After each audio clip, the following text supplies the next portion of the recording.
Okay, so welcome everybody to the April Ohio Food Policy Network virtual convening. Today we're going to hear a little bit about the Buckeye ISA project, which is a food security project happening in Columbus, Ohio. And so I'm excited to have my colleagues from Ohio State with us today. We have Casey Hoy and Angela Latham, and we'll be joined by Tim McDermott soon. And so just to give you a little background on our speakers, Casey Hoy is a professor and former associate chair of the Department of Entomology at Ohio State. And he has held the Kellogg Endowed Chair in Agricultural Ecosystems Management and provided leadership to the Agro-Ecosystems Management Program of OARDC since 2006. And Angela is the program coordinator for InFACT at Ohio State. And Angela has held this position since December of 2016, and she worked for the Ohio Department of Natural Resource and served our nation in the United States Navy previously. And then Tim McDermott is our agricultural and natural resource educator for Extension in Franklin County. He started in Extension in the fall of 2015 after an over 20-year career in private practice veterinarian medicine and surgery in Columbus. So that's just a little quick background on our speakers, and I would invite them to share anything else they might want about themselves before we begin. But I will hand it over to them for them to give us an overview of the work that they're doing on the Buckeye ISA project. Great. Thanks very much, Amanda. Thanks for the invitation. Welcome to all of you out in Zoom land. I'm Casey Hoy. I do hold the Kellogg Chair. I'm also the faculty director for the Initiative for Food and Agricultural Transformation. And that's a food security initiative at Ohio State that you'll hear more about in a minute. So I'll start off with a little bit of an overview of the project and some of the background behind it. I'll turn it over to Angela in a little bit to talk about some of the partnerships that we're developing through this project. And that's really how the project is functioning, is through a fairly extensive number of partnerships. And then Tim McDermott, assuming he's able to tune in by phone while keeping his car between the ditches somewhere on the rural roads of Ohio, will share a bit more about the on-the-ground work that's taking place in the project. So I mentioned this is something that's supported by the Discovery Theme Initiative, the Initiative for Food and Agricultural with a capital C transformation, or InFACT. This is one of 8 Discovery Theme initiatives at Ohio State. These are very large investments in some of the big challenges that we're facing in society today, food production and security being one of them, but also energy and the environment, health and wellness. And we have a kind of a complementary and foundational initiative in humanities and the arts, as well as data analytics. I don't think I need to tell this crew that food security is not so great in Ohio. We're one of the worst states in the nation. We have above average rates of household food insecurity in the state. It's somewhere around 1 in 7 families struggling with keeping a balanced diet on the table. And that is just not okay. Also, probably don't have to tell this group that it's a fairly complex system that gets food from where it is produced to our plates. There are a lot of steps in that system. It starts with the production, which is all about these many steps that lead to whether we can access the food somewhere where we could then use it, and that's the utilization step, which actually should be reconnected back to production. The waste and compost and the like really should be part of what eventually goes back into the production system. So that entire pipeline is clogged. And really needs to be fixed. It's not any one point in there that that you could address and expect the food system to start having better outcomes than the one that I just showed. So the Initiative for Food and Agricultural Transformation takes a very holistic approach to improving food and agriculture and food systems, and it really is going to take a transformational approach rather than just tweaking this fairly complex but very clogged pipeline that results in the food insecurity statistics that I just showed. It starts with a hiring initiative. As I said, it's a massive investment being put forth by the university. We're hiring 30 new faculty across the entire university. This slide is a little dated because a couple of those green bubbles are actually filled now with new Buckeye faculty. The 5 broad areas give you an idea conceptually of the breadth of the approach that we're taking. So it's not just about production and climate change challenges of production, but there's also health and nutrition, policy planning and assessment, which this group is obviously involved with, entrepreneurship and business ecosystems, and then this backdrop of culture, art, and design that really is part of what makes the system function.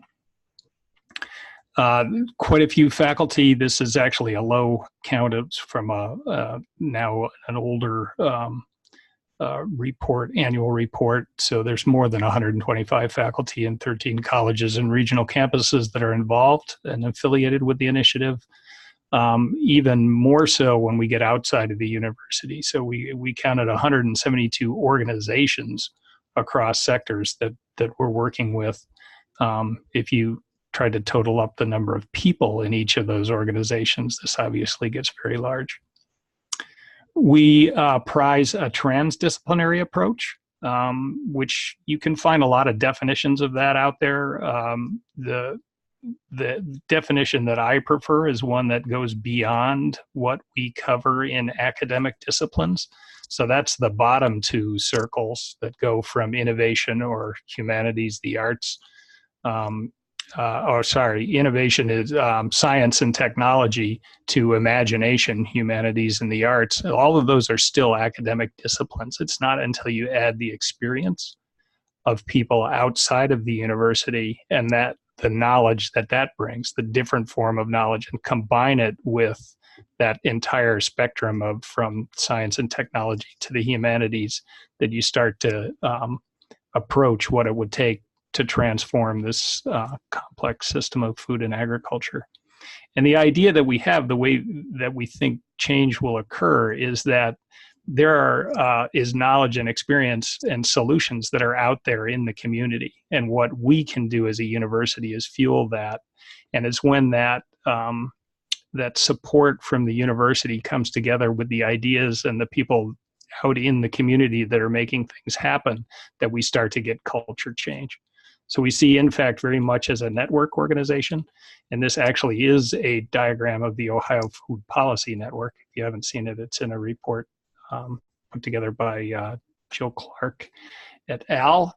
Nick Kawa is one of our InFACT hires, and he was the one that did this social and network analysis. So there are a few of those little dots that are connected by lines that represent Ohio State faculty, but most of them are people like you that are outside of the university and doing the work that will actually create change. And we see InFACT as a network backbone that can support the activity of all of those people.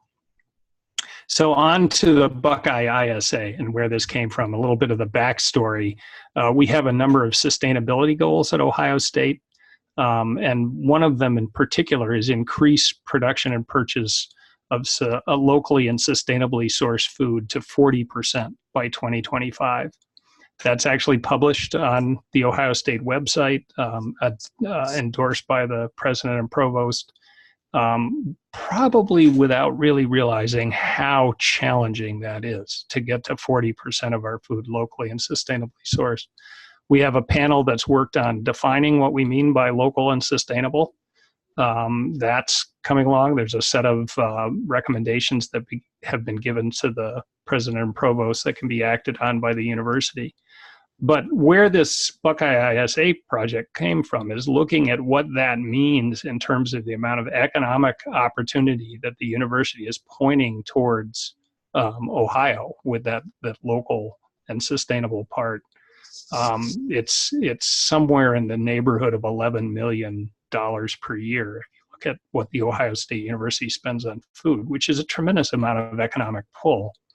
So in a conversation with my Kellogg program officer, we kind of dreamed up this idea of what if the university purchasing could be used as a way of supporting people getting involved with production, aggregating and selling to the university, and production even at very small scales. But if you aggregate it across a network of small scale producers, that actually could be something that would help the university achieve this goal, but also help people take a step out of a cycle of poverty.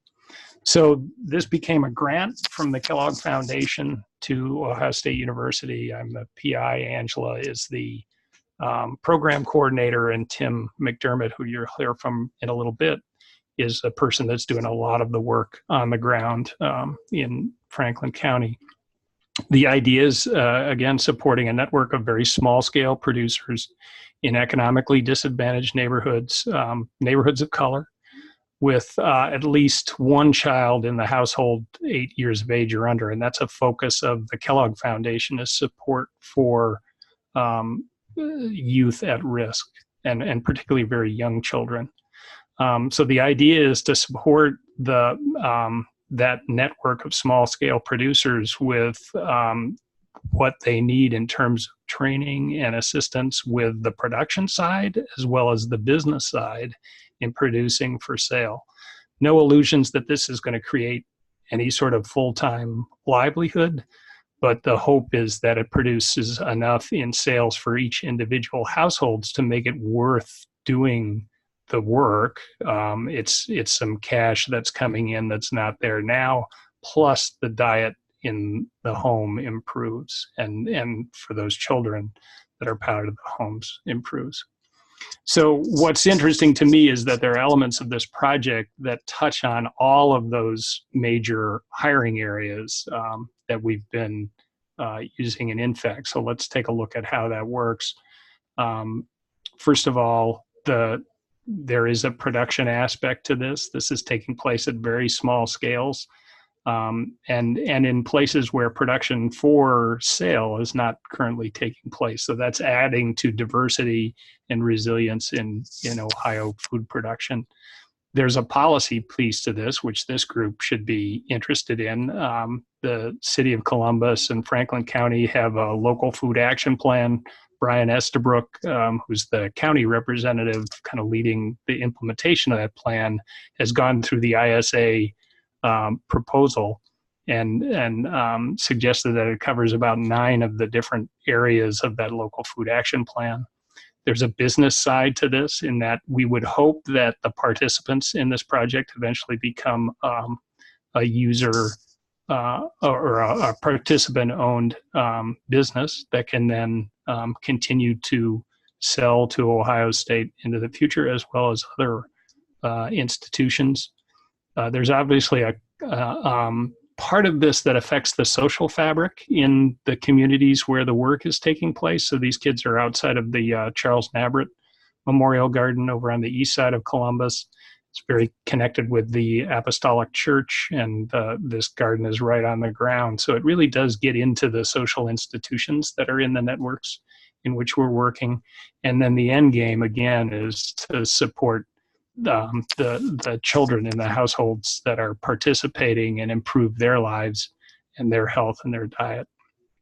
Like I said, this is taking place as a partnership with a lot of folks out in the community. So I'm going to turn it over to Angela. And I'm also realizing I skipped right past what ISA means. So for anybody that was wondering what is an ISA, it's a flip on CSA, which is community supported agriculture that we're all familiar with. ISA is institution supported agriculture. So instead of one farm and many customers, it's one big customer and many producers. So at this point, I'm going to turn it over to Angela, and we're probably going to switch screens, right? Yes, thank you. I will share mine. Hi, Tim. You're not in a car. That's good. All right. How do I share my other one, though? There we go. Maybe. Which one are you guys seeing? We're seeing the right one. You're seeing the regular slide, not the presenter view, right?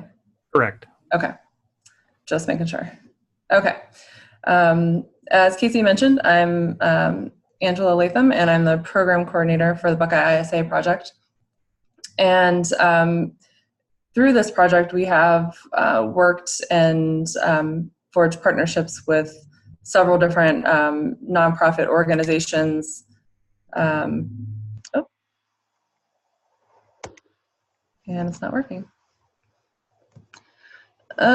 Technical difficulties. Oh, there we go. Okay.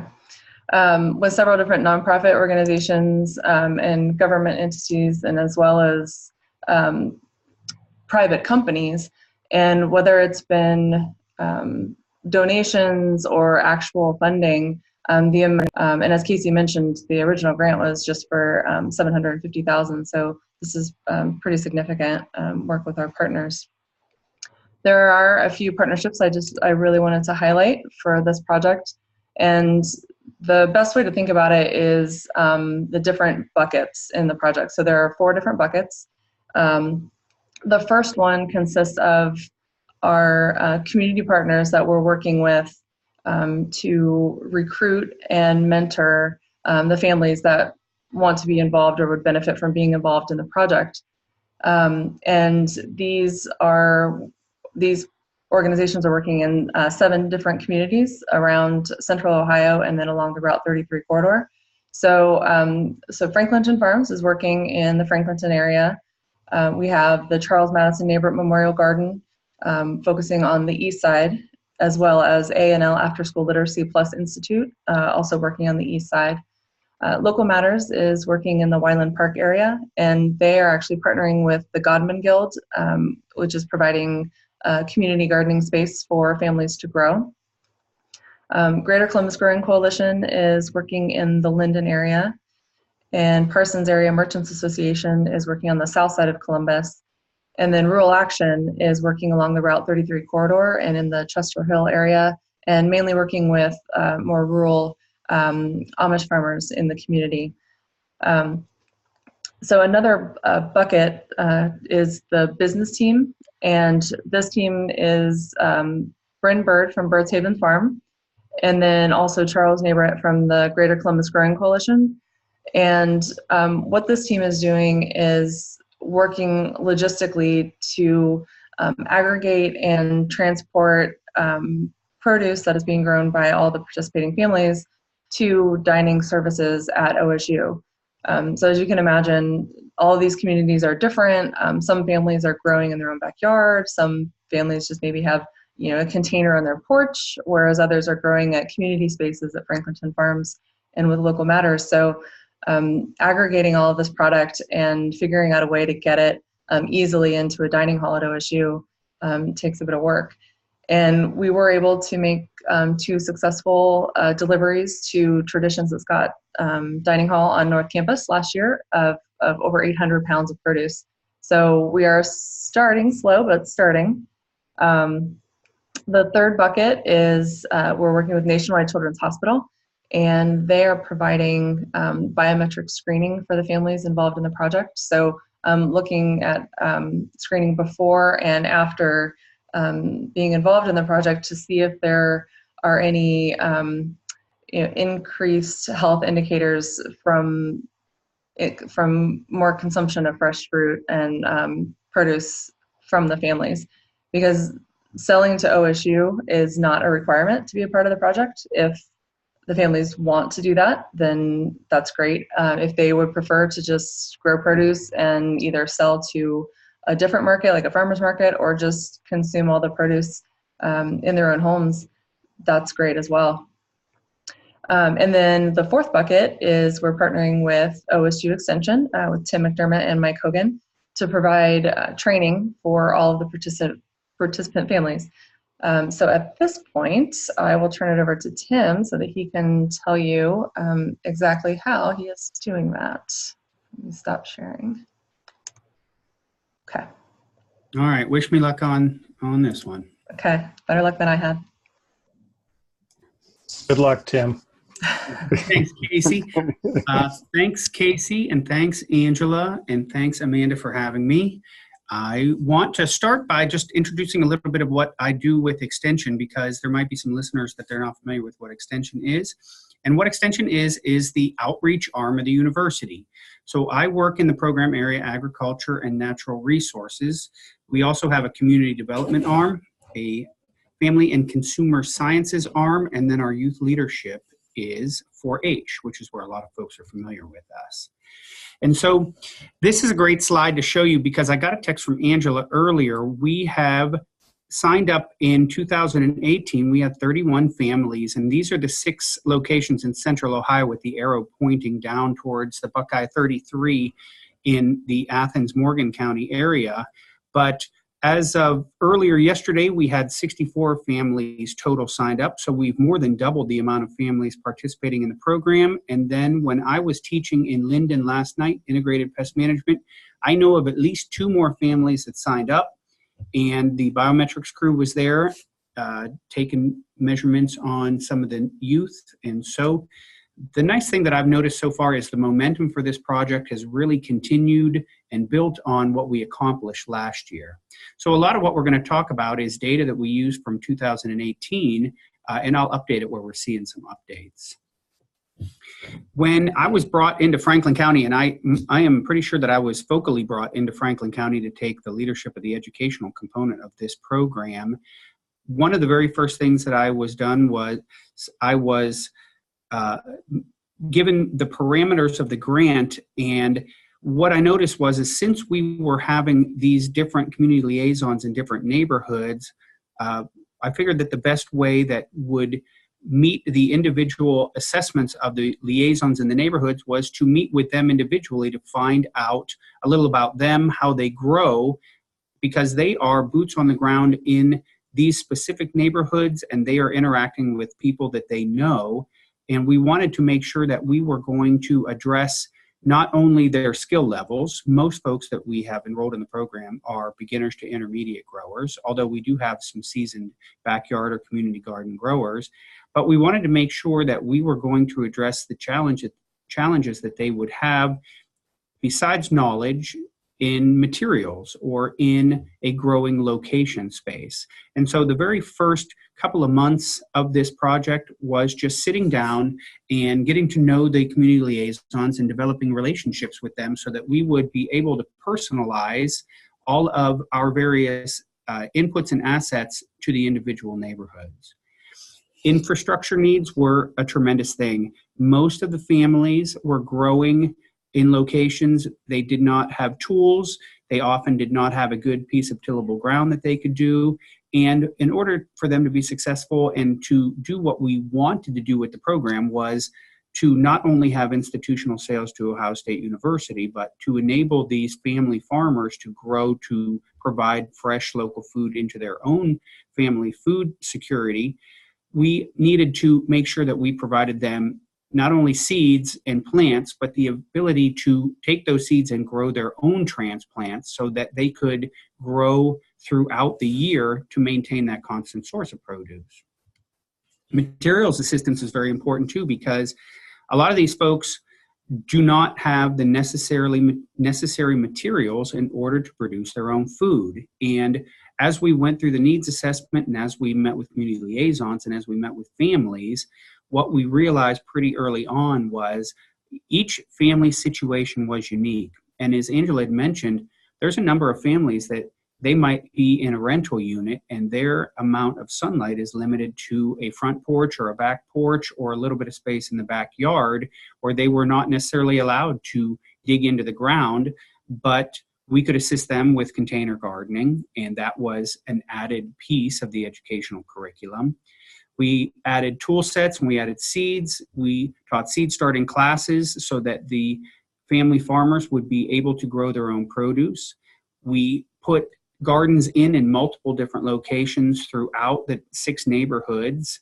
And in some cases, we had family farmers that they did have some ground that they wanted to grow in at their house. And so we provided them with raised bed kits and soil so that they could put raised beds into their backyard and grow in their own backyard. And so that was one of the first early learning things, was that there is a lot of individuality throughout this program, not only within the 6 neighborhoods, but within all of the families within all of those 6 neighborhoods. When we were looking to empower these family farmers, early on what we realized is we would burn through that money pretty rapidly if we had to buy transplants for everybody to grow at each of the growing spaces. And so we had a seed starting class that each of the families could attend, plus all the community liaisons could attend. But then we purchased the materials for each of the community liaisons and to grow seedlings for them to provide for their families. And we had some pretty good success out of this growing program, especially in a couple of the community liaisons where they were able to grow up hundreds of transplants that they then shared with the families of a number of different vegetables. When I talked to the various community liaisons, and Angela and I met with them individually multiple times, what we wanted to do was we wanted to address the challenges of some beginning and intermediate growers while still making the program applicable to a seasoned producer. And so that involved developing a baseline curriculum that would take advantage of that early on late winter, early spring growing season, where a lot of folks are really interested in growing and they're sick of the cold weather and they really want to think about something green or look at something green. So we developed a curriculum that started with some basic classes about garden planning and then went through some foundation topics for production, including seed starting, integrated pest management.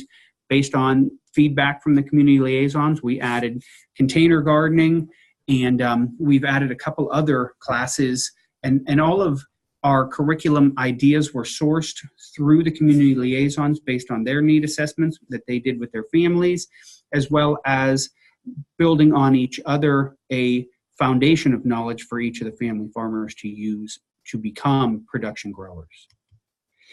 These took various formats as well, because when we're trying to make sure that we are doing our best job in the neighborhoods, we took all of the classes out into the neighborhoods. So there's been very few classes that were done centrally at my office. In fact, there's only been one class that was done centrally at my office. All of the other classes have been out in neighborhoods in different locations throughout Central Ohio. And that's done because we want to make sure that we're keeping all of this knowledge accessible, knowing that a lot of the family farmers have challenges with transportation or challenges with childcare, or they simply need to get home, they need to feed their families. And we wanted to make sure that if any traveling was going to be done, it was going to be done by us going into the neighborhoods. So we would hold classes in multiple different locations, but also with multiple different formats. Early on in the season, we started with sit-down classes, which were lecture, or they would have a workshop component where we would do some demonstration of techniques, like with seed starting. Once the nice weather arrived and everybody wanted to be out in the garden, it was natural for us to take the education out into the garden. So we would do a rotation of garden walks that were seasonal, on-site workshops that utilized questions sourced from the family farmers. And when we did our post-action evaluation at the end of 2018 with the community liaisons, they all reported back that that was their favorite, as well as the family farmers' favorite parts of the curriculum, because that is individualized to the garden, and that allows the family farmer to interact directly with specific questions related to how they're growing.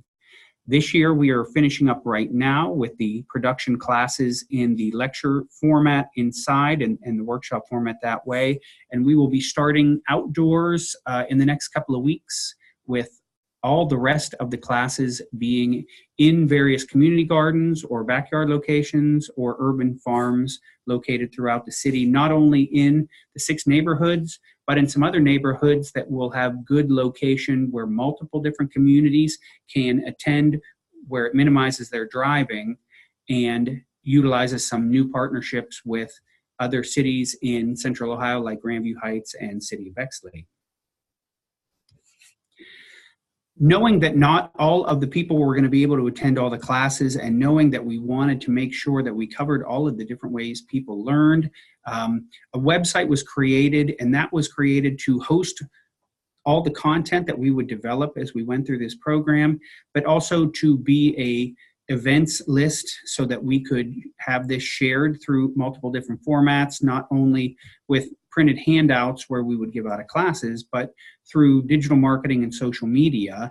And this allows all of the different educational events to be put in one central location. So if there are growers that maybe they are a member of one community liaison, but they can't meet at that time when we're having a class, say in Linden, but they take a look and there's other classes that they like on different times where they might have availability, either on the east side or the west side or the south side, all of that is listed.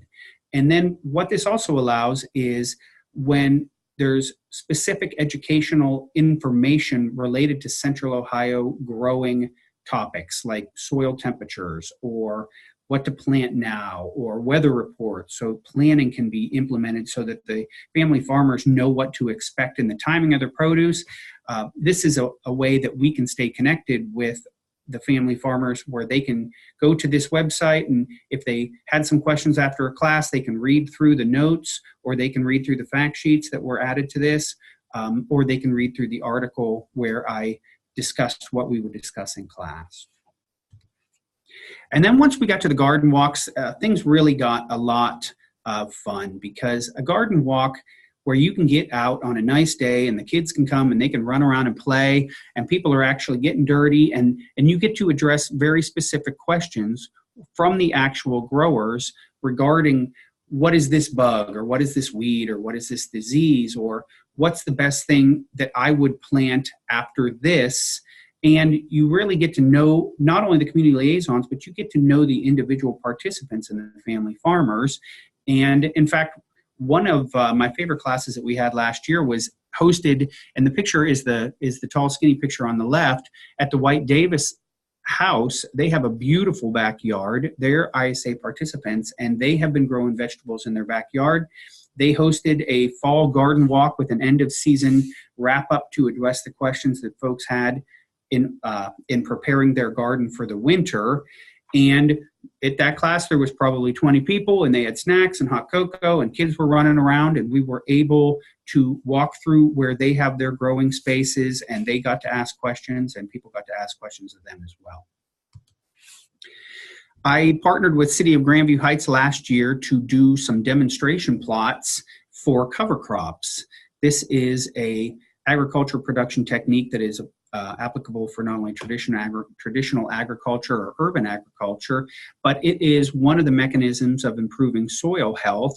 And it is something that as these producers move up in scale for the family farmers that wish to do that, they will find knowing some of these more forward-thinking agriculture topics to be beneficial for their growing systems. So I took part of my community garden plot and I grew demonstration plots for cover crops, and then the city allowed me to use the shelter house next to the community garden for free, and we had a quick 30-minute indoor class, and then we were able to walk over, and the family farmers could then see the actual crops growing in place so that they could put sort of a picture and touch and feel these crops and get a better knowledge base of them than just staring at a PowerPoint. After they were able to walk through this, then we had a garden walk throughout Wallace Gardens, which was very helpful. That is a multi-acre growing community garden, and there's lots of different techniques there, so it was a good way for these family farmers to be introduced to a number of different growing techniques or different crops that they might not be familiar with. So last year in 2018, taking the knowledge throughout Central Ohio, we ended up having class locations in 15 different places. Last year we had 40 classes with a total of 469 attendees. These classes are focally designed to enrich the educational experience for the family farmer participants of the Buckeye ISA, but we make all the classes free and open to the public, and that is to serve the mission of Extension 1, but we find that if more people can attend the class and they find out what we're doing, that is a great way for the community liaisons to recruit and potentially add other families. This year, we're off to a great start. So far, we've had 12 classes through last night, where I did integrated pest management in Linden, and we have 177 attendees to date from those classes. So we averaged a little shy of 12 people per class last year. This year we're close to 15, and so we've seen a 25% increase in average attendance at the classes. One of the things that I have found to be extremely beneficial, and it relates back to what Casey was talking about with the Columbus Local Food Action Plan, is that the Buckeye ISA is a great project when partnered with other different grants that are also out there to assist backyard growers, community gardeners, and urban farmers. And we've had a number of locations where we were able to utilize the funding and the education and the materials sourced out of the Buckeye ISA project, but also bring some funding from some of the other different community partners, as well as some of the land access challenges from some of the community partners. So this is an example. This is on the south side, and 1269 Wilson Avenue is a former land bank, well, current land bank property, but formerly vacant property. And in the middle of the bottom left pick is Minister Aaron. He is a also recent graduate of the Master Urban Farmer Project, and he is an urban farmer. He has transformed this space into a very vibrant growing area, and I really need to get a updated picture. You can see that he got funding to put a hydrant in there. He's going to put drip irrigation in there, and he's also putting a gazebo and a meeting space. He has a shed that he put out back, so he has electric and water run to the site.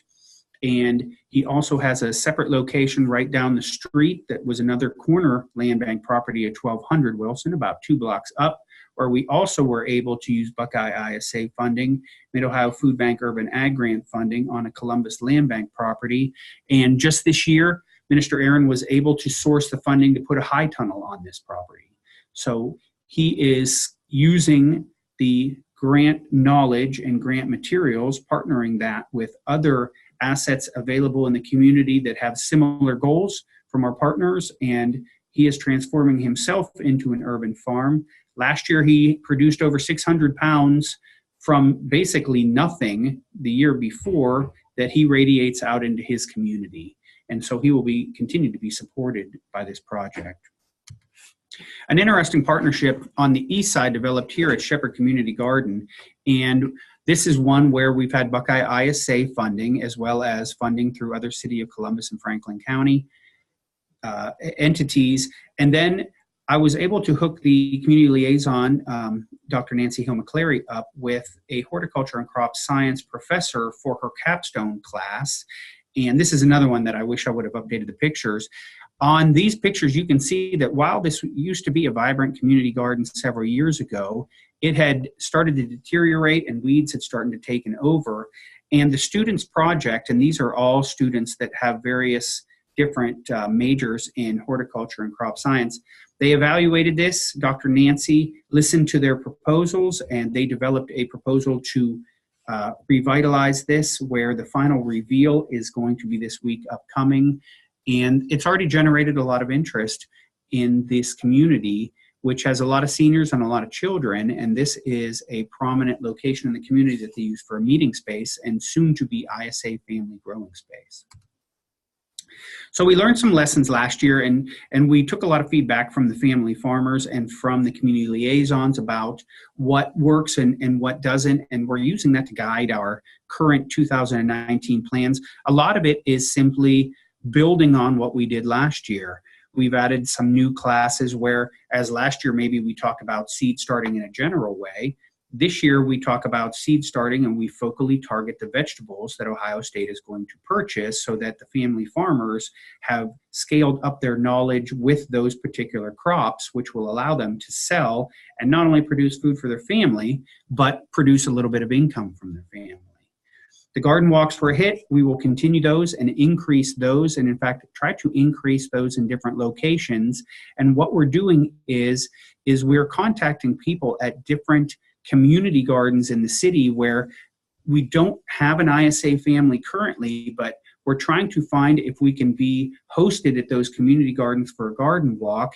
And once we get the gardeners at the plot and we demonstrate what we do there and we introduce them to the Buckeye ISA, we're hoping that that will be fertile recruiting ground, that the community liaisons can meet some families that already have a grow space and that social collective environment of a community garden, that we can get them enrolled into the program. And then plans for this year, we are going to host our Master Urban Farmer program out of OXU Extension, which we do every year. We have scholarships for family farmers to grow from that. We are working on increasing the outreach in marketing and business planning so that all of the families that wish to scale up into producers with sales will have that background knowledge. And we're looking to do some different things that are in some of the more forward-thinking urban and traditional ag environments like controlled environment agriculture and season extension techniques. We're providing scholarships for all of the families this year to enroll in the Greater Columbus Growing Coalition, which is a local partnership. They're a community liaison for the program, but they're also a partnership of over 300 community gardeners in Central Ohio. So that gives a separate level of engagement and mentoring. Plus, there's a lot of perks of being joined. They do a once-a-month continuing education class, and it is a great source of free seeds and free plants. And then we're hoping to continue our service learning partnerships with the university to fulfill the university's outreach mission. So, how can you get involved? If you know any families with children under 8 that wish to grow in any of the neighborhoods or anywhere close, hook us up, either contact Casey, Angela, or myself. If you want to get your hands dirty, we would love to have some volunteers in the garden digging. If you know any funders for either monetary or materials assistance, we won't turn any away. And we're looking also for any mentors in accounting and finance where we could partner them with the family farmers that want to scale up so that they can get that business knowledge as well. So I am done with my presentation, and I am going to leave that up for a minute. And Amanda, if you want to chime in, if there's any questions or anything on the chat or anything that we can do for you, let us know. So I don't see anything in the chat box yet, but what I'm going to go ahead and do is make sure that everyone is permitted to talk. And so I'm going to promote them to panelists. And so if they have any questions themselves, they can directly ask you guys. But I would say the one that I'm interested in, so the container gardening class at the farmer's market, super cool. I'm a big farmer's market nerd. And so I know you said you guys have curriculum. Is that a curriculum available now, or will it be available in the future, or how can we access those documents? So what I've been doing, when I do a PowerPoint, it's very light on words and very heavy on pictures. And so it doesn't really translate itself very well. But interestingly, last night when I was speaking in Linden, one of the family farmers, and she was brand new. So she's going to be a brand new enrolled grower. She brought both her kids. She went through the biometrics process and signed her paperwork. She said to me, and I'm not sure why I didn't think of it before, but she said, "Why aren't you videoing your classes?" And so I think what next year is something to think about, and I'll talk to Angela and Casey about that, is as next year is the last funded year of this, but we want to keep it going forward as a resource. Is there a way that we can make some videos of these classes so they can be uploaded, hosted on YouTube or somewhere else, so that if anybody wishes to view them, whether they're an educator or a family farmer or a grower on any level, they can find them. I think that's a really good idea, Tim, to create both the videos that people can access anytime. The other approach that we could take, and this is just brainstorming mode here, but another approach we could take is kind of a train the trainer idea and find some of our participants that can then become kind of supporters of new participants in the future. And Tim, you do have some of the videos of some things that you do up on the Growing Franklin site, right? Like you have a seed starting video, or just like specific topics that you have just on your site? Yes, there is supportive material that is on the Growing Franklin site for each of the sit-down classes. whether that is an OSU fact sheet on that topic or for seed starting.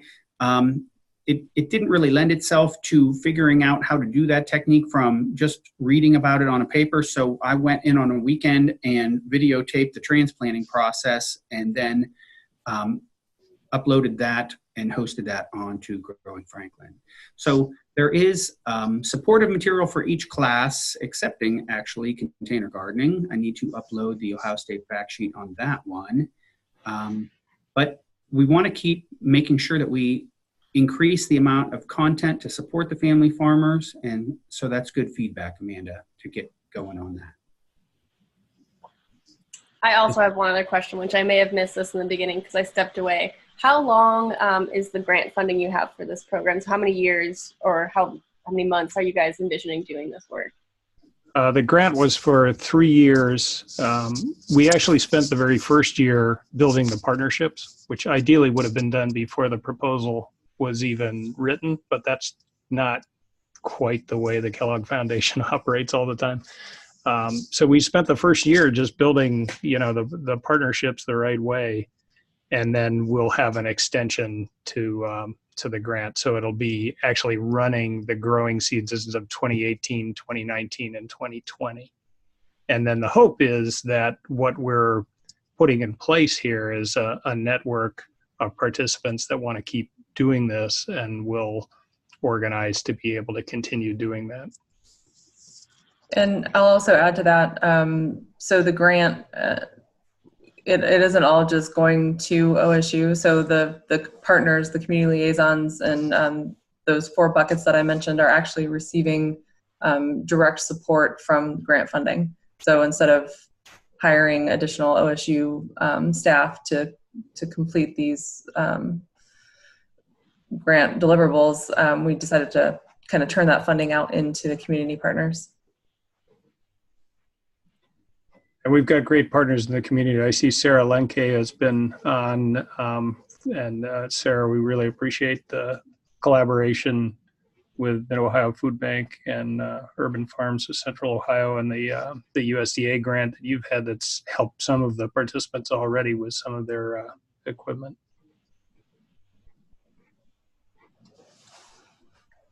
So everybody else was promoted to panelists, so I don't know if anybody else wants to chime in or have any other questions before we transfer to the second half of the call, which everybody who's on is welcome to stay. It'll be we usually have the second hour be the state level policy discussion, where different individuals working on state level policy can kind of share updates on their different projects, whether it's Farm to School or the Produce Perks program. Hi, Tavis. So there's no more questions for InFACT. We can transition to the second half of the call a little bit early.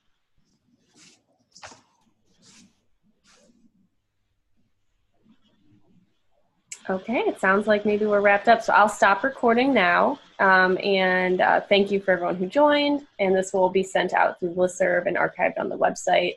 Thank you to the InFACT team for presenting. I know, even though I'm an OSU employee, I did not know as much about the InFACT Buckeye ISA project as I wanted to, so this has been super helpful, and looking forward to seeing some of that curriculum that you'll have, Tim. So thanks, guys, and we'll transition to the second half. Thank you. Great. Thank you, Amanda.